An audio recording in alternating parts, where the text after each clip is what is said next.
하나님께서 우리에게 주시는 말씀은 야고보서 1장 13절부터 18절까지 말씀입니다.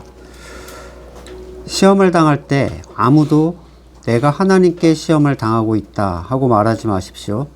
하나님께서는 악에게 시험을 받지도 않으시고 또 시험하지도 않으십니다.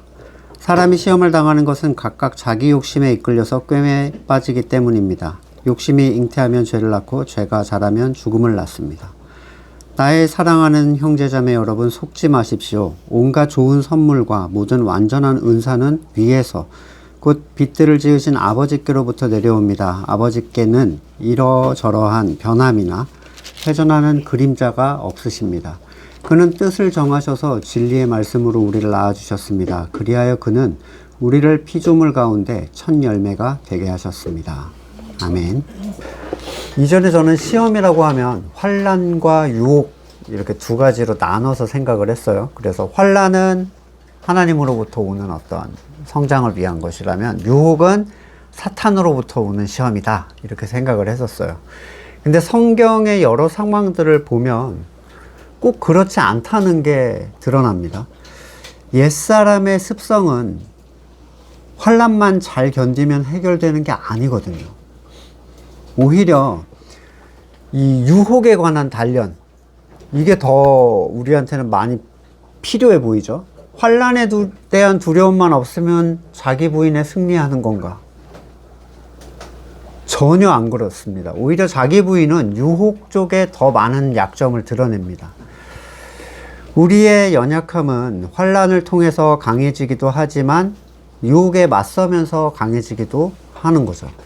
옛사람의 습성이 어떤 유혹에 약한지도 드러나야 알게 되는 건데, 하나님께서 야 미안하다, 나는 환난 담당이야. 네, 너는 사탄 쪽에, 유혹은 사탄 쪽에 나는 맡겨놨거든. 너는 걔랑 그건 문제를 봐야 되겠다. 그런 게 아니죠. 또 사탄은 환난은 전혀 안 줍니까? 환난도 주죠. 네. 욥은 환난으로만 공격당했어요. 환난이 올 때 배교하고 넘어지는 성도들이 있었다고 히브리서는 얘기를 하고 있습니다. 사탄은 예수님을 꺾으려고 광야에서는 유혹을 하고 삶에서는 환난을 가했죠. 그러나 하나님 안에서의 모든 어려움은 강해지는 훈련이 되는 거죠. 첫 시간에 말씀드린 대로 환난이든 유혹이든 교회된 자가 성장하도록 허락하시는 범주는 자기 연약함을 발견하도록 하시고, 그래서 머리 대신 그리스도를 더 깊이 향하도록 이끄시는 방식으로 이 믿음의 연단을 위한 시험이라고, 이게 교회 안에서 일어나는 시험이라고 얘기를 드렸는데, 오늘 본문은 교회 밖에서 당하는 일들에 대한 얘기를 합니다. 유혹에 대한 얘기인데, 교회 밖에서는 성장 테스트가 존재하지 않아요. 교회 밖은 어떠한 영적 보호도 없는 상태입니다. 머리 대신 그리스도 밖으로 나가 있는 상태인 거죠. 네. 그래서 문제가 있는데도 회개하지 않는 성도에게 대한 가장 강력한 처벌은 출교예요. 내보내버리는 거죠. 교회 밖으로 나가는 것은 그리스도의 머리 되심으로부터 완전히 떨어지는 걸 의미하고요. 거기에는 영적인 보호도 없고 영적 위로도, 채움도, 진 안에 내리는 만나도, 그룹을 이끄는 불구름 기둥도, 함께 광야를 걷는 형제나 교제도 없어요. 출교는 교회 된 자를 보호하는 조치이기도 하지만 또한 나가는 그에게 행해지는 마지막 사랑의 조치이기도 해요. 그가 썩는 자로서 여기를 더럽히는 게 아니라 고생을 좀 해보고 교회라는 가치를 좀 깨달아 알 수 있도록. 그는 교회 밖에서 교회의 가치를 보게 됩니다. 교회 안에서 누리는 가치랑은 또 달라요. 탕자가 나가서야 아버지의 가치를 깨닫는 것과 비슷한 거죠. 굉장히 어려운 길을 간 거예요. 이 무지하고 어리고 미련한 사람은 잃어보기 전에는 가치를 알지를 못합니다. 지혜로운 사람은 있을 때도 그 가치를 알지만 무지한 사람은 꼭 빼앗겨 봐야 아는 거예요. 그리고 그 교회 밖은 환란이든 유혹이든 심지어는 어떤 만족, 풍요, 즐거움조차도 그가 하나님으로부터 멀어지게 하는 목적으로 다가옵니다. 엄청 무시무시한 거예요, 여기는. 이 교회 밖으로 나간다는 건 단순히 제도적 장치로 출교만을 통해 일어나는 게 아니에요. 몸은 공동체 안에 있어도 스스로 하나로 연합되지 못해서 분리되는 경우가 충분히 존재할 수 있는데, 갈라디아 교회에서 방문했던 사람들 있죠. 그 예루살렘에서 온 성도들은 바울에게 형제로 인정받지를 못합니다. 교회에서 왔는데. 네. 오히려 저주를 받을 다른 복음을 말하는 존재들. 또 성도가 가진 자유를 엿보려고 숨어 들어온 사람들이라고 바울은 평가를 해버려요. 함께 있다고 무조건 교회는 아니죠. 그런 이유에서 살아있는 교제라는 건 굉장히 중요한 거예요. 야고보는 하나님은 시험을 받지도 하지도 않으신다 이렇게 얘기했지만, 성경은 하나님을 시험하는 일과 하나님이 시험하시는 일에 대해서 신구약에서 여러 번 언급을 합니다. 출애굽기 17장 7절에 주님께 대들었다고 해서 거길 무리바라고도 하고, 주님께서 우리 가운데 계시는가 안 계시는가 하면서 주님을 시험했다고, 그곳 이름을 마사라고 한다. 이 마사가 시험함이라는 뜻입니다. 출애굽기 17장 2절, 백성이 모세에게 마실 물을 달라고 대들었다. 이에 모세가 당신들은 어찌 나에게 대듭니까? 어찌하여 주님을 시험하십니까? 하고 책망했다. 사도행전에서도, 신약에서도 15장 10절, 그런데 여러분 왜 우리 조상들이나 우리가 다 감당할 수 없던 멍에를 제자들의 목에 메워서 하나님을 시험하는 것입니까? 고린도전서 10장 9절, 그리스도를 시험하지 맙시다. 그들 가운데 얼마는 그리스도를 시험했고 뱀에게 물려 죽었습니다. 또 하나님이 시험하시는 장면, 모세 출애굽기 20장 20절에 두려워하지 마십시오. 하나님이 당신들을 시험하시려고 나타난 것이며 당신들이 주님을 두려워하여 죄를 짓지 못하게 하려고 나타난 것입니다. 출애굽기 16장 4절에 너희가 먹을 것을 하늘에서 비처럼 내려줄 터이니 백성이 날마다 나가서 그날 먹을 만큼 거두어 드리게 해라. 이렇게 해서 그들이 나의 지시를 따르는지 따르지 않는지 시험해 보겠다. 자, 성경에서 백성들이 여러 번 하나님을 시험하기도 했고 하나님께서 그들을 시험하기도 하셨는데, 이 용어를 어떤 맥락에서 사용했는지를 보는 게 중요하다고 말씀을 드렸어요.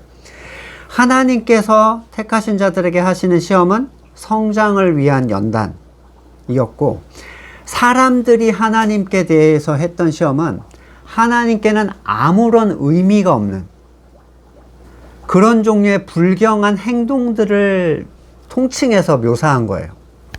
그러니까 13절에서 하나님이 시험을 하지도 받지도 않으신다고 했는데, 그 이유가 누군가 시험 당할 때, 그러니까 성장이 아니라 교회 밖에서 파멸을 위한 시험을 당하면서도 하나님께 내가 시험을 받고 있다라고 착각하거나 가르치는 경우가 있었다는 거예요. 교회 밖에서, 그러니까 물리적으로 교회를 떠난 걸 넘어서 그 마음이 교회 밖으로 떨어진 사람들이 자기에게 다가오는 어려움이나 유혹, 그러니까 떨어짐을 위한 어떤 유혹을 하나님으로부터 왔다고 착각하거나 가르칠 때는 굉장히 심각한 문제가 발생을 합니다. 그런 상태에서 그는 결코 그 시험을 이길 수도 없고, 그럼에도 불구하고 하나님이 나를 넘어뜨리셨다라고 생각을 하거나, 넘어져서 떨어져 나가면 그는 본래 거듭나지 않은 자였다라는 항구 영구러들의 주장을 하는 거예요. 왜냐하면 절대로 떨어지지 않아야 되거든, 교회는. 떨어졌으니까 원래 아니었다는 결론밖에 낼 수가 없어요. 세상의 권한을 넘겨받았다고 사탄이 얘기하죠. 하나님을 시험할 수 없는 존재예요, 사탄은. 그러니까 사탄은 타락한 하나님의 피조물에 불과한데, 하나님을 넘어뜨리기 위해서 걔가 뭘 도모한다는 것 자체는 불가능한 거죠. 아예 불가능해요. 에스더는 왕이 부르기 전에는 나가지도 못한다고, 죽는다고 말을 했었죠. 하물며 창조주 앞에 사탄이 탁 나타나서 창조주여 이 시험을 한번 통과해 보겠는가, 뭐 이렇게 하겠어요? 쳐다도 못 봅니다. 나타나지도 못해요. 욥기에서 나온 사탄과 하나님의 관계는 그런 내용을 잘 보여주는데, 사탄이 먼저 하나님한테 말을 못 붙입니다. 저쪽 구석에서 찌그러져 있으면 일로 와봐, 너 내 종 욥을 봤냐, 이거 하나님이 먼저 시작하신 스토리죠. 그에 대한 시험을 요청했지만 욥은 하나님 안에 있었기 때문에 그에게 성장의 훈련이 된 거예요. 사탄이 그에게 사용한 방식은 유혹이 아니라 환란이었습니다. 100% 환란. 자녀들이 다 죽고 재산 잃고 아내는 욕하며 떠나고 건강은 잃고 친구들은 참소하고. 이 절망의 바닥에서 하나님께서는 결국 욥을 회복시키시고 더 성장하게 이끄셨어요. 정금같이 나오게 진짜 만드셨죠. 또한 하나님은 누군가를 넘어뜨리기 위해서 시험하시는 분이 절대로 아니에요. 하나님은 교회 밖에 있는 자들을 위하여 훈련시키시는 분이 아닙니다. 진 밖에서 홀로 고립된 사람들은 가만히 둬도 굶주려 탈진하거나 승냥이들의 먹이가 되는 거예요. 아말렉이 떨어져 나간 애들을 계속 뒤에서 처리했잖아요. 계시록 3장 10절, 인내하라는 말을 네가 지켰으니 온 세상에 닥쳐올 시험을 받을 때 나도 너를 지켜주겠다.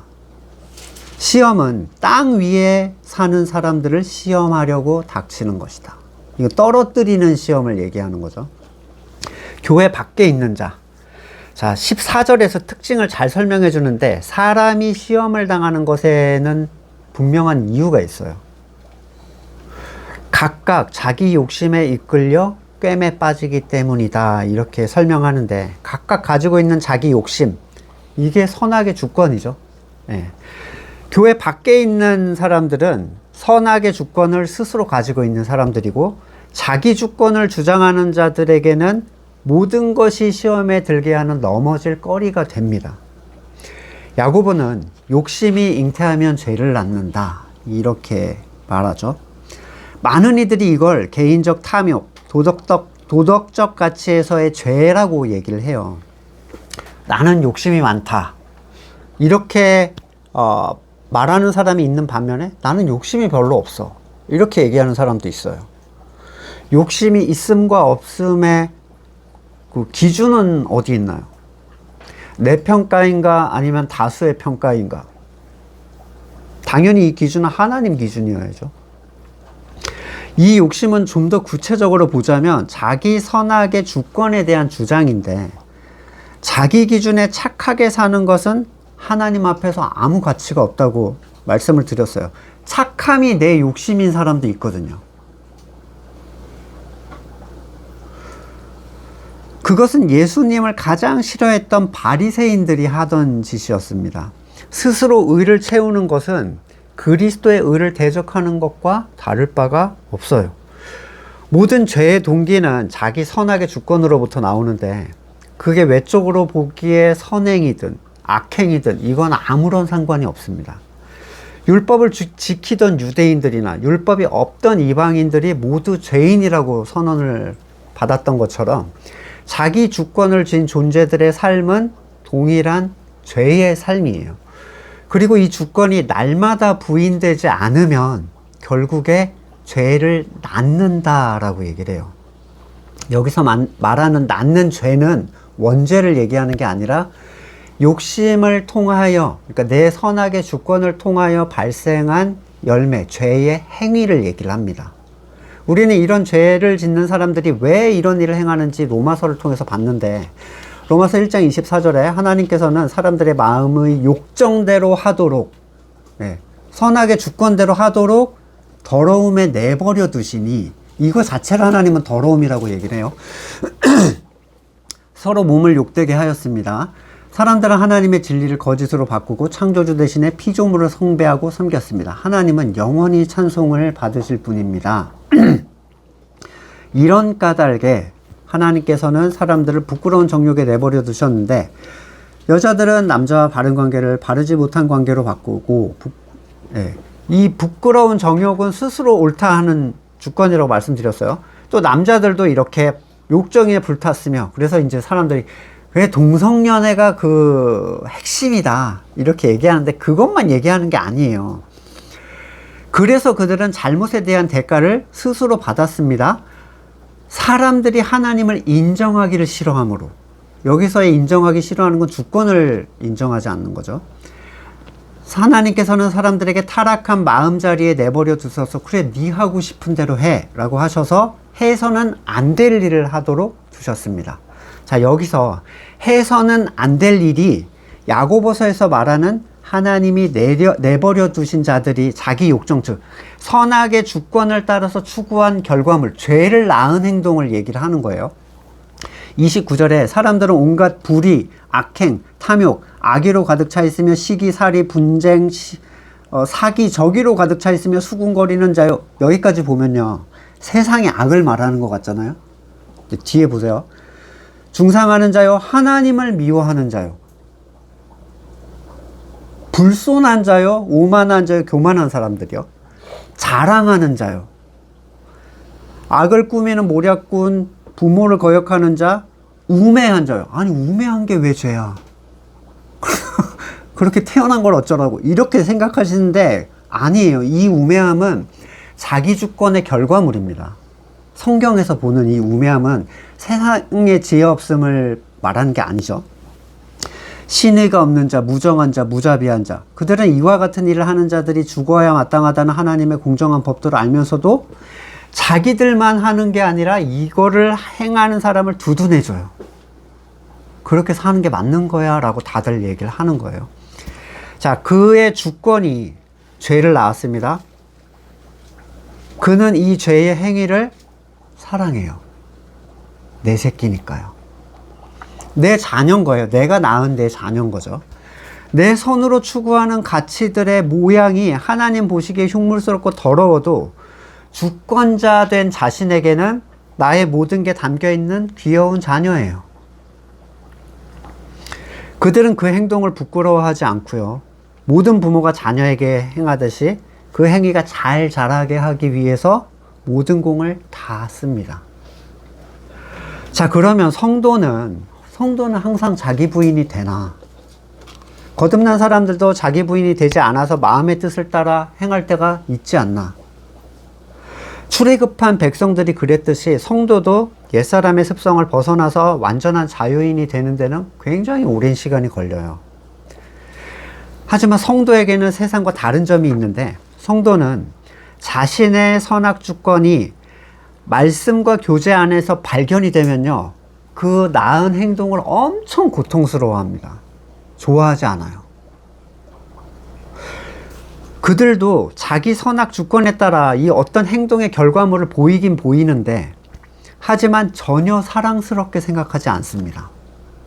이게 굉장히 큰 차이예요. 왜냐하면 그 성도의 선악의 주권이 낳은 자녀가 아니거든요. 얘는 내 새끼가 아닌 거야. 부인하는 습성의 자녀인 거예요, 이거는. 그래서 바울이 얘기하죠. 로마서 7장 19절. 내가 원하는 선한 일을 하지 않고 도리어 원하지 않는 악한 일을 합니다. 내가 해서는 안 될 것을 하면 그건 내가 하는 게 아니라 내 속에 자리 잡고 있는 죄가 그러고 있는 거예요. 거듭난 사람들은 자기에게 옛사람의 습성이 드러나서 뭔가 결과물이 나오면 오라 나는 공고한 사람이로다 이러면서 괴로워하고 우리의 연약함을 보지 않으시는 그리스도를 향해요. 그들은 자기의 습성을 괴로워하며 자기로부터 나왔지만 내가 낳은 것이 아닌 그 죄의 행위를 자기와 분리를 시킬 수가 있어요. 이건 내 새끼가 아니야. 이렇게 되는 거죠. 그게 그 얘기예요. 로마서 7장에서 하는. 거듭난 사람에게도 종종 탐욕도 생기고 미움, 적의, 수군거림, 무정함이 나타날 수도 있겠죠. 근데 그들은 그 일을 부끄러워하고 애통해합니다. 그들은 죄를 잉태하지 못해요. 그러니까 죄의 행위가 장성하지 못하는 까닭에 사망으로부터 자유로울 수가 있어요. 로마서 6장 11절. 이와 같이 여러분도 죄에 대해서 죽은 사람이요 하나님을 위해서 그리스도 예수 안에 살고 있는 사람이라는 걸 알아야 합니다. 모르면 고통당하죠. 그러므로 여러분의 죄가 여러분의 죽을 몸을 지배하지 못하게 해서 여러분이 몸의 정욕에 굴복하는 일이 없도록 하십시오. 이 착각을 하기 쉬운데 행위를 통제하라는 얘기가 아니에요. 주권을 계속 부인하라는 얘기입니다. 그러므로 여러분의 지체를 죄에 내맡겨서 불의의 연장이 되게 하지 마십시오. 오히려 여러분은 죽은 사람 가운데 살아난 사람답게 여러분을 하나님께 바치고 지체를 의의 연장으로 하나님께 바치십시오. 그러니까 계속 부인하는, 하나님께 바친다는 건 이걸 산 제물로 계속 드리는 거예요. 영적 예배죠. 여러분은 율법 아래에 있지 않고 은혜 아래에 있으므로 죄가 여러분을 다스릴 수 없을 것입니다. 못한다는 거예요. 은혜 아래에 있다는 건 그리스도의 지체가 된 상태라는 거죠. 교회 안에 있을 때. 그때는 절대로 죄가 너희를 다스리지 못할 것이다. 자, 내면의 가치가 변하지 않으면 행위는 바뀌지 않습니다. 그죠? 멈출 수 없어요. 주권자는 선택에 대한 책임을 느낍니다. 남이 지우는 책임도 있지만 내가 한 선택에 대해서 절망이든 슬픔이든 분노든 내가 책임을 자꾸 지려고 해요. 폭삭 사과수다 한마디 또 해야죠. 요즘에 애순이네, 제가 이제 되게 천천히 보고 있는데 애순이네 막내가 이제 풍랑에 죽었어요. 예. 막 풍랑이 치는 날 정신이 서로 없는 틈에 애가 혼자 나갔다 이제 죽은 거예요. 엄마 아빠를 비롯한 온 가족, 그 어린 이제 형까지도 다 나 때문에 죽었다라고 얘기를 해요. 그러니까 내가 이렇게 하지만 않았다면 일어나지 않았을 것이다. 근데 예수님은 이런 얘기를 하셨어요. 마태복음 10장 29절. 참새 2마리가 한 양에 팔리지 않냐. 그러나 그 가운데서 하나라도 너희 아버지께서 허락하지 않으시면 땅에 떨어지지 않을 것이다. 쉽게 잡고 쉽게 잡으니까 싸게밖에 팔 수 없죠. 그 미물이라 여기는 참새의 떨어짐도 하나님의 주관에 달려있다 라고 얘기를 합니다. 하루 품삯의 16분의 1이에요. 참새 한 마리가. 그러니까 제일 흔하고 싼 동물로 여겨졌던 이 참새, 요즘 돈으로 한 3,000원 정도 하더라고요. 참새 한 마리가. 그 새를 잡는 것도 하나님의 허락 없이는 불가능하다는 거예요. 예수님은 그렇게 얘기를 하고 계세요. 그 주권을 넘어서 내가 참새를 많이 잡았다. 이건 불가능하다는 거예요. 그러나 주권을 가지고 있는 사람들은 공도 자기한테 돌리지만 책임도, 과도 자기한테 돌립니다. 이게 슬픈 거죠. 그 사람들의 괴로움이에요. 내가 이렇게 하지 않았더라면 이런 일은 일어나지 않았을 건데. 천만의 말씀입니다. 그 일은 반드시 일어났어야만 하는 일이라는 거예요. 성경이 얘기하는 건. 내가 이렇게 했기 때문에 이런 유익을 취하게 됐다. 지독하게 교만한 생각입니다. 하나님의 허락 때문에 일어난 일이에요. 우리는 우리의 과거를 돌아보면서 어떤 선택을 굉장히 후회하거나 어떤 선택을 굉장히 자랑하지만 예수님은 그 일은 하나님이 본래 그렇게 하려고 하셨기 때문에 일어난 일이다라고 얘기를 하세요. 이렇게 되면 주권이 있다고 생각한 사람들의 어떤 일에 대한 생각은 다 착각에 불과한 거예요. 그러나 스스로 주권을 가지지 않은 자들은 공도 없을 뿐더러 책임에서도 면제가 됩니다. 성도는 이미 자기 주권에 대하여 죽은 자라고 얘기를 했죠. 자기의 왕권을 주장하던 그 옛 생명은 그리스도와 함께 십자가에 달렸어요. 다만 그 습성이 남아서 산발적으로 나타나고 있을 뿐이고, 이것은 교회 안에서 진을 따라 함께 광야를 돌 때 믿음의 훈련을 통해서 서서히 제거되어 갈 거예요.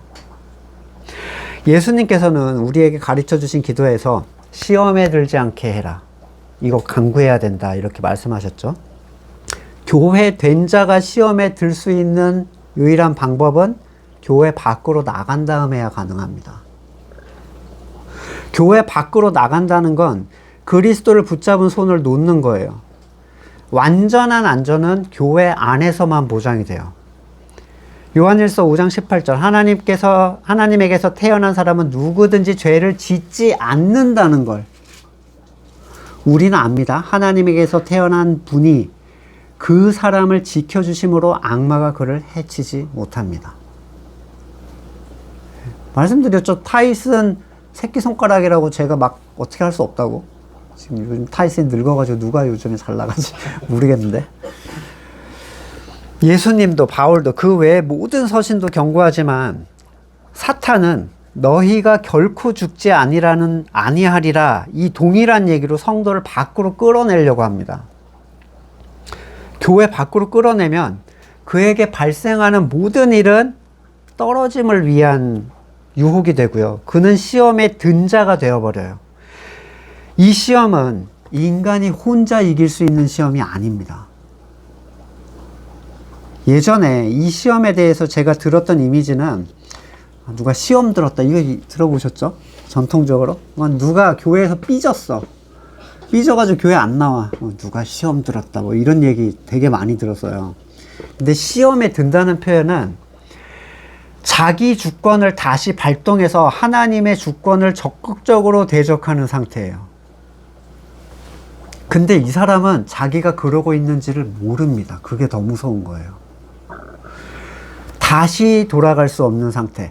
자기 주권으로 죄를 계속 잉태해서 낳아서 사랑해서 장성함으로 사망에 이르게 되는 상태. 에베소서 2장 3절 우리도 전에는 그들 가운데 육신의 정욕대로 살고 육신과 마음이 원하는 대로 행했으며 나머지 사람들과 마찬가지로 날 때부터 진노의 자식이었습니다. 이 상태로 돌아가는 거예요. 이렇게 돌아간 사람들에게는 돌이킬 기회가 주어지지 않는다라고 얘기를 합니다. 히브리서 6장 4절 한번 빛을 받아 하늘의 은사를 맛보고 성령을 나눠받고 하나님의 선한 말씀과 장차 올 세상의 권능을 맛본 사람들이 타락하면 그들을 새롭게 해서 회개에 이르게 할 수 없습니다. 그런 사람들이야말로 하나님의 아들을 다시금 십자가에 못 박고 욕되게 하는 것이기 때문입니다. 근데 이 시험을 당하는 존재들이 자기의 타락을 합리화하려고 자기들의 욕심으로 벌인 짓거리를 하나님이 나를 시험하신다라고 바꿔서 얘기를 하는 거예요. 그건 하나님으로부터 온 게 아닙니다. 이런 비극적 결말은 어느 날 갑자기 일어나는 게 아니에요. 날마다 자기를 부인하지 않으면, 여기서 말하는 부인의 대상은 자기 행위가 아니라 자기 주권이에요. 이거 기억하셔야 돼요. 행위 나타날 수 있어요. 우리는 행위를 통제할 수 없기 때문에 주권을 부인하는 거예요. 하나님은 성장을 위한 시험을 통해서 숨겨진 자기 주권의 영역을 드러내 주시는 분이에요. 자, 너가 어디가 문제가 있는지 보여주신다고 했죠. 하나님의 테스트에서는. 그리고 그 시험은 그에게 고통으로 다가옵니다. 고통이 있는 그 지점이 자기 부인의 영역인 거예요. 포기하고 싶지 않아서 고통스러울 수도 있고 즐거워하고 있다는 사실이 고통스러울 수도 있어요. 주권을 쥐고 있는 사람들의 이 부정적인 감정들을 살피면 그 지점을 쉽게 찾을 수가 있습니다. 슬픔, 분노, 두려움, 근심, 미움, 허탈함 등등등등. 이런 종류의 감정들은 하나님께 주권을 돌리지 않은 사람들한테 나타나는 감정이에요. 옛사람의 습성의 일부죠. 우리 공동체가 나눈 적이 제가 있지만, 개인적으로 뭔가 제가 치밀어 올랐을 때 요나에게 하나님께서 하신 얘기를 저는 스스로한테 합니다. 박넝쿨이 죽었다고 네가 이렇게 화를 내는 게 옳으냐? 하나님 입장에서는 그냥 박넝쿨이에요. 저한테 무슨 일이 일어났던 간에. 요나는 죽기까지 옳다라고 성질을 부렸지만 저는 그럴 수가 없어요. 모든 것을 주관하신다라는, 참새 한 마리에 떨어짐까지도 주관하신다는 하나님을 생각하면 제 화는 금방 잠잠해집니다. 물론 이게 정답이 아니고, 그러니까 여러분만의 마음을 터치할 수 있는 말씀 또는 특정한 어떠한 하나님의 가르침을 떠올리면 분명히 여러분에게도 그건 통용될 수 있는 어떤 스킬이 되겠죠. 히브리서 2장 18절 그는 몸소 시험을 받아 고난을 당하셨으므로 시험 받는 사람들을 도우실 수 있습니다. 예수님은 사탄의 모든 시험을 하나님 안에서 견디신 분이에요. 그리고 시험을 받는 성도들을 능히 도우실 수 있죠. 이미 다 모든 코스를 완벽하게 끝내신 분이 우리의 머리신 거예요. 누가복음 22장 31절 시몬아 시몬아 보아라 사탄이 밀처럼 너희를 체질하려고 너희를 소나기에 넣기를 요구했다. 그러나 나는 네 믿음이 꺾이지 않도록 너를 위해 기도했다. 내가 다시 돌아올 때 네 형제를 굳게 하여라. 주님은 사탄이 성도를 떨어뜨리려는 것조차도 허락을 받아야만 가능하다는 걸 얘기를 하셨고 그가 떨어지지 않도록 기도해 주시는 분이라고 얘기를 합니다. 근데 이 밖으로 나가면 어떻게 되겠어요? 이 보호를 받을 수 없죠. 주님의 기도의 중보를 받을 수 없어요. 성도는 그리스도 안에 있으면 떨어짐 자체가 허락되지 않습니다. 그러나 밖으로 나가는 것에까지 항구연구 따위의 헛된 교리를 들먹이는 건 성경에서 말하는 것과 다르게 너희는 결코 너희가 결코 죽지 않는다. 사탄적 속삭임에 불과해요. 마태복음 6장 13절 우리를 시험에 들지 않게 하시고 악에서 구하여 주십시오. 시험에 들지 않게 기도해라. 주님의 기도입니다. 결코 시험에 들지 않는 존재는 이런 기도를 할 이유가 없죠. 시험에 들어서 하나님을 대적하는 존재가 떨어지지 않는다는 것도 궤변이에요. 자, 16절에서 바울은 속지 말아라 경고하고 있어요. 이 경고는 당연히 앞쪽 17, 18절이 아니라 이 뒤쪽이 아니라 앞에 13절에서 15절의 내용에 관한 얘기예요. 누군가 시험에 대해서 속이고 들어올 수가 있습니다. 하나님으로부터 온 시험이다. 연단이다라고 여겨버리면 그냥 항구연구가 되는 거예요. 어떤 상황에서든지. 하나님은 떨어뜨리는 시험을 하시는 분이 아니니까 이렇게 주장하죠. 자기 부인이 되지 않은 사람이 자기 선을 추구하면서도 사탄의 공격에 자기 욕심에 의해서 사탄의 공격에 빠졌는데 그래서 죄를 잉태해서 그걸 사랑하고 사망에까지 달려가는데 믿음의 연단이다라고 생각하는 건 얼마나 비참합니까? 또한 사탄의 시험에 빠졌으면서도 그게 절대 떨어지지 않을 것이다라고 여기는 것도 너무 비참해요. 사랑하는 나의 형제자매 여러분, 속지 마십시오. 골로새서 2장 4절 내가 이 말을 하는 것은 아무도 교묘한 말로 여러분을 속이지 못하게 하기 위함입니다. 속아도 그는 거듭났기 때문에 항구연구인가? 그럼 이렇게 바울이 걱정할 필요가 없어요. 디모데전서 4장 1절 성령께서 환히 말씀하십니다. 마지막 때 어떤 사람들은 믿음에서 떠나 속이는 영과 악마의 교훈을 따를 것입니다. 속으면 믿음에서 떠나 속이는 영과 악마의 교훈을 따르게 되는데 믿음에서 떠난다는 얘기는 그가 이전에 믿음에 있었다는 얘기예요.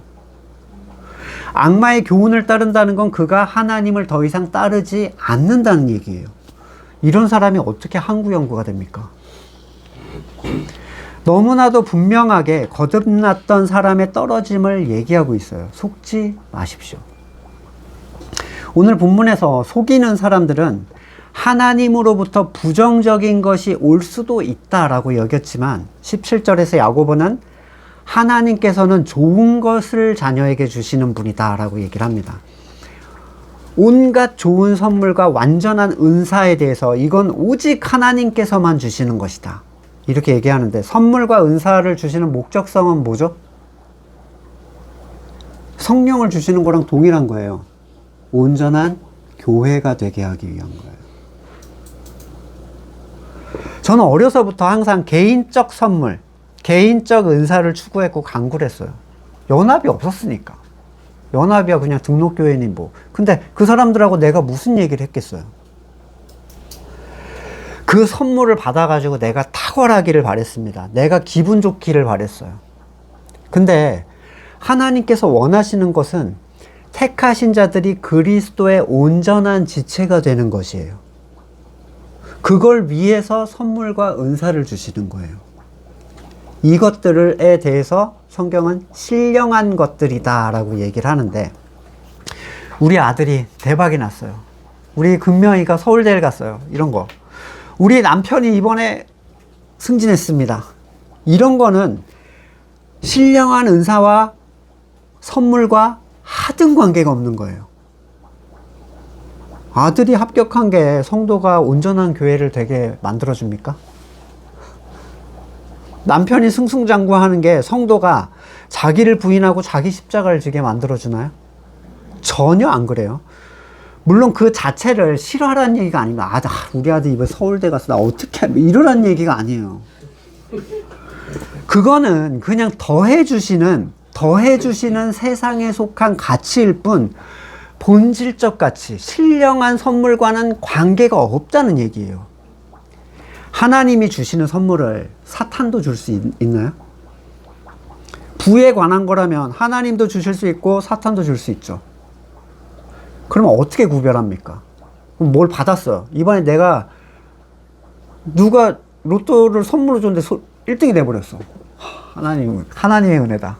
아니야, 사탄의 거야. 이거 어떻게 구별해요? 우리는 이걸 모두 구별해야 되나요? 당연히 구별하고 싶어도 할 수가 없습니다.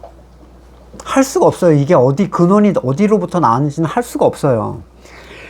성도가 교회 안에서 누린 가치라면 그건 하나님의 선물이 되는 거예요. 교회됨으로부터 멀어진 상태에서 받은 부는 사탄의 선물이 되는 거예요. 가이오 보세요. 아무리 많이 받아도 하나님의 나라를 위한 자기의 유익, 그러니까 영적 유익을 위해서 사용하잖아요. 교회 된 사람이니까. 아무런 문제가 없어요. 이게 누구로부터 왔나 이거를 고민할 필요가 없습니다. 중요한 건 내가 지금 교회로 잘 붙어 있는가, 이게 중요한 거죠. 하나님도 주실 수 있고 사탄도 줄 수 있는 종류의 것들을 빛들을 지으신 아버지께로부터 내려온다라고 말할 수 없어요. 그런 식의 해석이 문제가 뭐냐면 번영주의나 신비주의가 됩니다. 뭔가 일이 꼬이거나 어려움이 찾아오면 물질마귀, 건강마귀, 그런 사탄의 농간이라고 생각하죠. 그리고 일이 잘 풀리면 하나님의 축복. 하지만 예수님을 시험했던 사탄은요, 자기한테 절만하면 다 준다 그랬어요. 이거 세상 나한테 부여받은 거다. 내가 다 줄게 이거.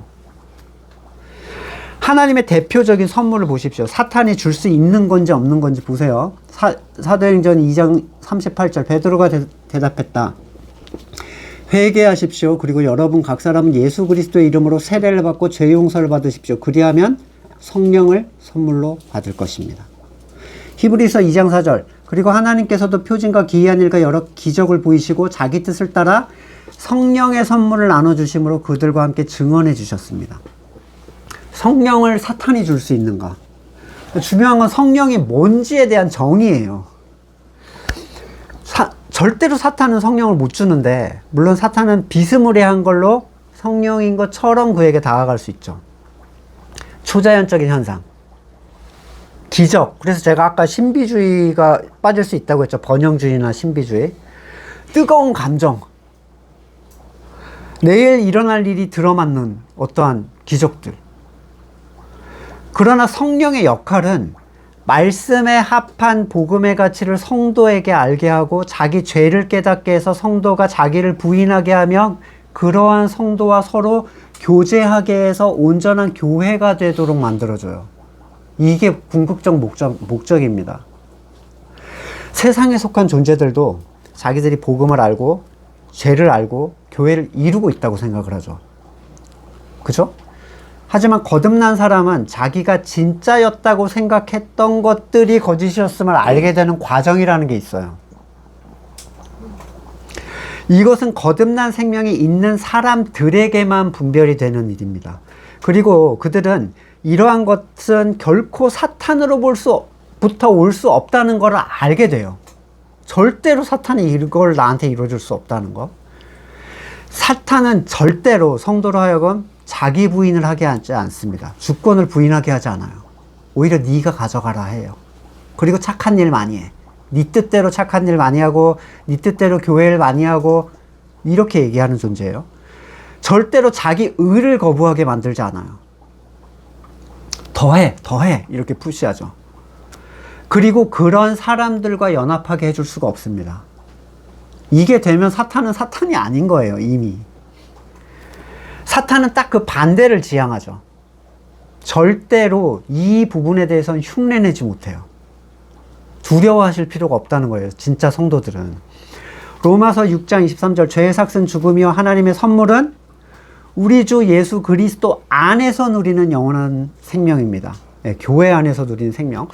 요한복음 1장 16절 우리는 모두 그의 충만함에서 선물을 받되, 충만함에서 선물을 받으려면 그 안에 있어야 되죠. 은혜에 은혜를 더하여 받았다. 자, 사탄은 하나님의 선물을 세속적이고 신비주의적이고 자기에게 속한 걸로 바꿔놨어요. 간증이라고 나오는 모든 내용들은 대부분 세상에서 내가 얼마나 많은 걸 더 누리고 내가 원하는 걸 얼마나 취하게 됐는가, 그리고 내가 얼마나 더 높이 올라갔는가, 내 선이 얼마나 많이 이루어졌는가, 이런 게 대부분인데, 그걸 듣는 성도라는 사람들은 욕망에 가득 차올라가지고 나도 저렇게 되고 싶다 이러고 있어요. 아멘! 그렇게 되기를 원한다. 아멘 얼마나 크게 합니까? 고린도서 9장 15절 말로 다 형언할 수 없는 선물을 주시는 하나님께 감사드립니다. 좋은 선물을 받아도요, 받은지 모를 수가 있습니다. 아기가 1000억대 주식을 누가 할아버지가 등록해 줬다고 좋아하겠어요? 앞에 있는 사탕이나 쭉쭉 빨고 저 쓰레기 과자나 찝어먹고 막 혼나고 이러죠. 네.